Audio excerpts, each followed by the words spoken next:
Hey everybody, now if you've been looking for a pair of road shoes recently, then you may well have come across UDOG, which has come into the market with two brand new shoes. Now we've had both of them in for review on road.cc and we've linked the reviews down in the description. Spoiler alert though, we really liked both of them. The Tensione is the more affordable of the two with a nylon composite sole. It also gets a tension wrap system in the lacing setup that gives you extra support in the metatarsal area of your foot. The top-end Chima shoe gets an upgrade to a carbon fibre sole and also a lighter weight build with our size 45 test pair weighing in at well under 600 grams. Now, what does it take to get a brand like this to market? We caught up with Alberto from UDOG, who gave us a rundown on where he's come from to launch a new shoe brand and what's coming next from UDOG. So Alberto, thanks for joining us. Obviously, this is a new brand for you, UDOG, but you've been in the bike industry a long time. Perhaps you could tell us a little bit about your background. I'm in the cycle industry since more than 15 years. I've been lucky enough to work for some of the most prestigious brands in cycling, Pinarello, and especially for 9 years at Physique, and even helmets with casque. So I can say that I have a pretty long history in cycling. Of course, it's not only a job, it is a true passion because not only work in the cycle industry, myself have been a passionate cyclist. So I've been able to combine my passion and my professional life. And what was the big drive behind you making your own shoe brand? What was it that you wanted to bring to the market? Of course, there is first something personal. I started to plan and to develop and at the end design what UDOG is today. So a unique brand with what we can say a different approach. UDOG stands for underdog, the English expression that of course you know very well what the meaning is. I believe that all cyclists always on the bike feel like an underdog. I mean, if you are a beginner, of course, when you see that long climb or that long ride with your faster mates, you feel like you are the underdog. And talking even with the big guys, with the champions, with the athletes, you see that even in the biggest stage of the Tour de France, even if you are in the yellow jersey, that morning you feel like an underdog. You're never completely, in control of the situation. So I believe that this expression fits very well into our world, the cycling world, and of course it's very easy to understand how this then translate into the challenge of my brand and my company. So you've come to market to begin with two shoes. How long did it take you, that design process, to go from nothing to launch?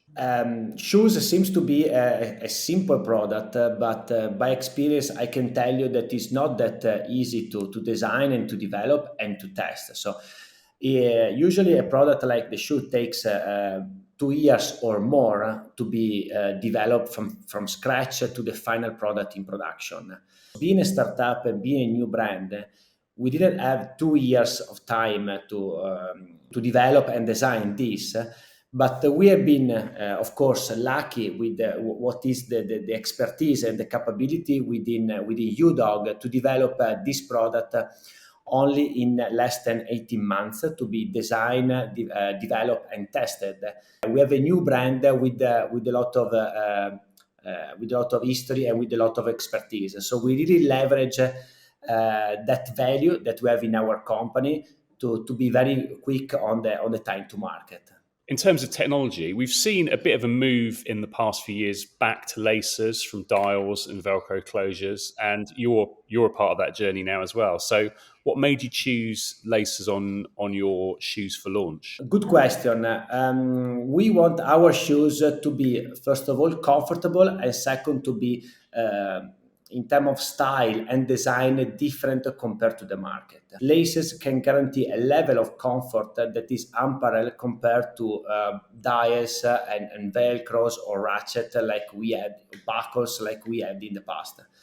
The simple reason is because using laces you can avoid metal and plastic parts to be attached on the upper, and you can use upper materials that are softer and adapts better to your foot shape. Second, there is a term of style. Of course, the lace-up closure system can guarantee a style that is more in line with the normal shoes we use, with running shoes, sneakers.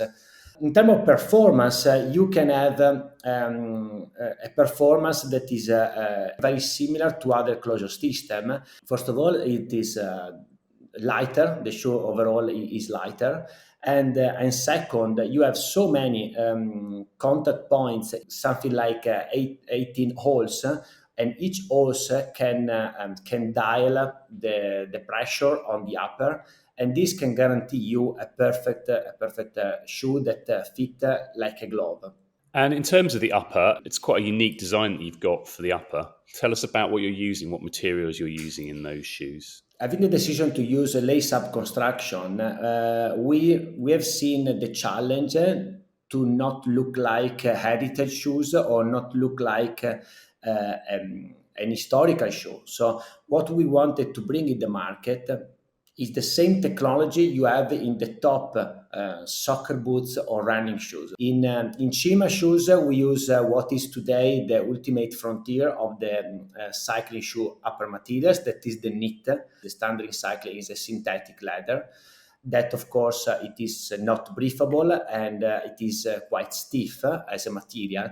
Instead, the knit is 100% breathable material, perform very well in terms of how it adapts to the foot shape. Of course, it is light and provide the possibility to play with different texture in different parts of the shoe. I believe very much that is the material of the present and is going to be the material for the shoes for the future. The different texture gives a different support to the different part of the shoes.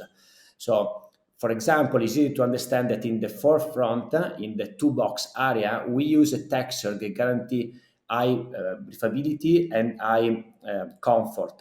While in the medial part, where the support needs to be, we use a texture that is very tight, that provide a great support while pedaling, while pushing and pulling. Shoes as a product, it is one of that piece of equipment on the bike that has to provide comfort. Riding with foot, hands, or other part of your body that are in pain and create discomfort will not provide a nice ride and will not provide a performing ride.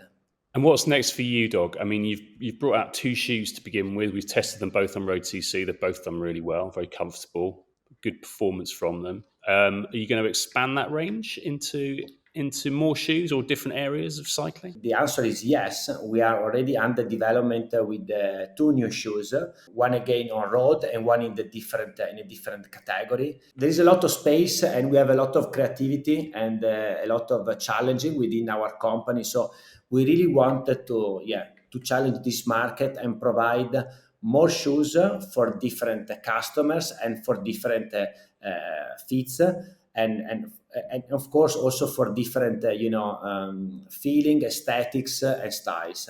That's great. Well, thanks Alberto for talking to us and sending us the shoes to review, and we're looking forward to seeing what else you come up with in the coming years. Cheers. Thank you so much, and of course keep in touch.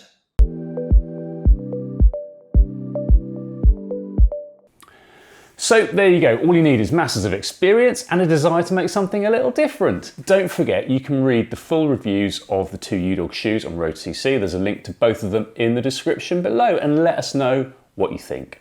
Are knitted shoes something you can see in your future? How do you get on with laces? Comment below. Thanks for watching, and we'll see you in the next one.